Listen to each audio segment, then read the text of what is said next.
विद्यार्थी मित्रांनो, आजच्या या व्हिडिओमध्ये आपण बघत आहोत काउंटिंग ऑफ फिगर्स। तर इथे तुम्हाला डायग्राम दिसत आहे, तर यामध्ये टोटल किती त्रिकोण आहेत हे तुम्हाला कशा प्रकारे ट्रिक्सने काउंट करता येईल हे तुम्हाला मी सांगणार आहे। तर तुम्ही इथे बघू शकता, तुम्हाला अशा प्रकारे जर डायग्राम्स असेल तर तिथे तुम्हाला असं नंबरिंग करायची आहे 1 2 3। तर यामध्ये मी तुम्हाला दोन ट्रिक्स सांगणार आहे। एक तर तुम्ही 1 + 2 + 3 यांची ऍडिशन करू शकता, किती होणार 3 2 5 आणि 1 6, 6 त्रिकोण इथे आहे। किंवा दुसरी एक आहे 3 नंतर काय येते 4, तर सिंपल 4 × 3 करा, आले 12 आणि त्याला भागीला 2 करा, तर तुमचं उत्तर येणार 6।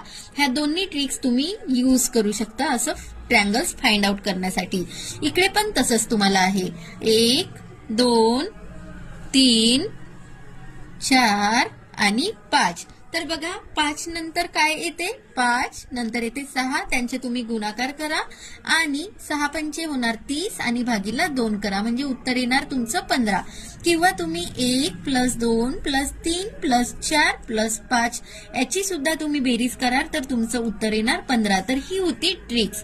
तर अशाच व्हिडिओसाठी चॅनलला सबस्क्राईब करा, व्हिडिओला लाईक करा आणि तुमचे जे मित्रमंडळी असतील जे स्पर्धा परीक्षेची तयारी करत आहेत त्यांना व्हिडिओ नक्की शेअर करा। धन्यवाद।